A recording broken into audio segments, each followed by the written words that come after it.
So ngayon po gagawa po tayo ng reaction video dito sa kay Genetically Modified Skeptic para makatipid tayo sa oras. So yung importanteng bahagi lang yung sinasabi niya, yung dahilan kung bakit sinasabi niya dito na I love Jesus but won't follow him. Love daw niya si Jesus pero ayaw niyang sumunod sa kanya. So titingnan natin kung ano ang kanyang dahilan. Why I don't consider myself a follower of Jesus, the man, given that I hold dear many of his teachings, as well as those from the Hebrew wisdom literature which he so often drew upon. It's a good question, and one which I've given a great deal of thought, especially in light of my recent trip. Here, I'll attempt to answer it, giving a few reasons I don't follow Jesus, even though I still deeply cherish certain stories and ideas attributed to him. Now, if we're talking about the historical man Jesus here, I must conceptualize him as credible historians do. An inextricable feature of Jesus' character was his preaching of apocalypticism.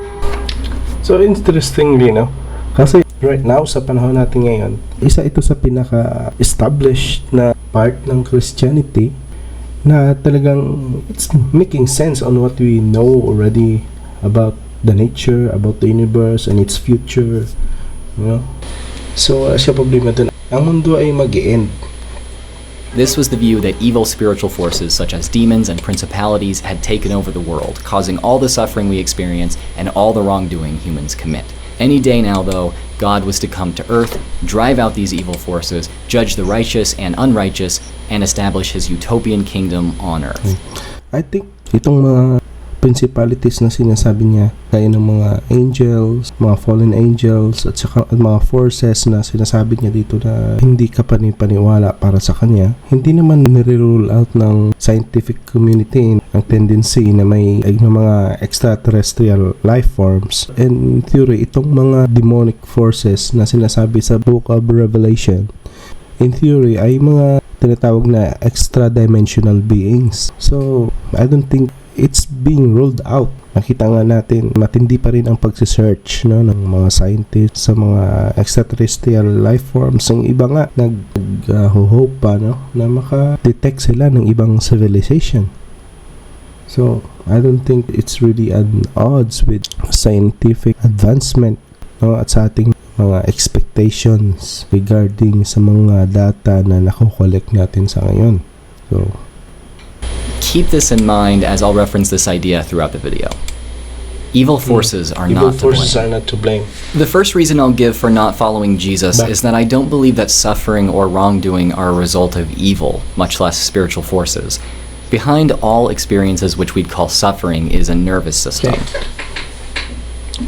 Yung tinatawag nating evil, hindi lang siya biological, kundi it involves a law. Yung tinatawag natin na entropy.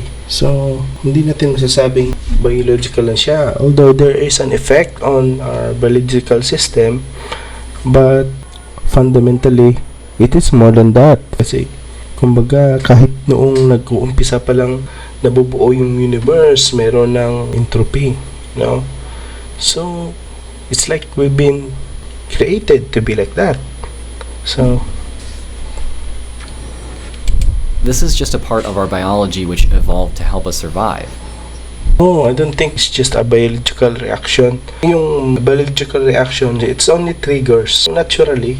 In reality, meron mga tao na kahit gaano pa laki yung mga pagsubok na nangyari sila sa buhay, pero matibay. Kumbaga, may mga taong matibay, may mga taong mahihina ang loob. So, hindi natin masasabing it's just biologically, no? Meron din siyang psychological aspect. Damaging various body parts, breaking social ties, and losing members of our tribe can lessen our chances of survival, so organisms which reacted in ways which caused them to avoid these things were naturally selected for. We are the descendants of these organisms. Since sinasabi naman niya na dahil nag-evolve lang tayo, naturally, rooted kasi sa kanyang paniniwala sa natural selection, common descent. And sinasabi niya na we are descendant of these organisms. But right now, sa totoo lang, dati yun ang talagang direction ng evolutionary processes na sinusundan ng mga scientists. But today, may mga bago ng mga pananaw. May mga bago ng idea, maliban doon sa common decent na ating mga pinagmulan. Ibabagi ko yan sa inyo sa susunod, no? Kasi pinapaniwalaan talaga dati, yun ang the best explanation ng mga evolutionary scientists na galing tayo sa isang common ancestor and then nag-branches like branching trees. Pero sa ngayon, dahil sa mga nakita nila yung mga sinaunang panahon, gaya ng mga explosion, Abalone explosion, Cambrian explosion, mga earliest life forms na tagpuan nila sa rocks. Kumbaga sa ngayon, alam na natin na yung first rocks, first water, yung electromagnetism, yung tinatawag na magnetosphere, yung plate tectonic ay halos lumitaw at nangyari lang sabay-sabay. So, nagkaroon ngayon ng problema dito sa teorya na to na tinatawag nila Luca, last common ancestor, no? Na single cell na pinagmulan ng lahat, no? So, ngayon napagtanto nila na parang imposible ito. Yung kanyang idea is based from that, but sa panahon natin ngayon, hindi na siya yung talagang solid. Kumbaga, it's being challenged. At ang teorya nito is more on biblical. Lumitaw na itong mga phyla ng mga species sa ngayon, no, na nabuo sa mundo ay buo na at parang mga spores, mga nung dumating sa mundo. Marami sila, hindi isang cell. Pag-usapan natin yan sa sunod. Suffering is little more than an evolved response to a universe indifferent to us. It's not a result of evil or an intentional spiritual attack. I don't think spiritual forces must be invoked to explain actions we'd consider wrong either. Humans are perfectly capable of harming others on their own, but even still, I don't consider such actions evil or a result of a corrupted, immoral nature. People don't do harmful things just for the sake of harming others, but rather because they're in desperate need, ignorant of the consequences, fearful and defensive, or neurochemically imbalanced. Willful evil, whether it invokes spiritual beings or not, is a primitive myth that oversimplifies the complex psychosocial process behind antisocial. Hindi naman lahat ng, for example, no, yung mga some crimes are not just because baliw o may diferensya sa utak ng taong gumawa nun. Kung minsan talagang psychological na pag na-influensya ng mga doctrine, no, indoctrinated, then those doctrines, yung mga paniniwala, and then they got hatred, and then boom, they went to public, and babalitaan natin na mamarina ng kung sino-sino, na nagasa ng kung sino-sino. Hindi talaga biological lang, kundi may mga forces talaga, unknown forces na nagdadrive, psychological, mental, philosophical, hindi talaga purely na biological. From beginning, no, ang entropy is there from the moment of creation of the universe. Ngayon, hindi ako galit, guys, okay? Papaliwanag lang. For this reason, I strongly oppose retributive justice. Simply punishing those who harm others just creates more harm and doesn't address the actual root of the problem.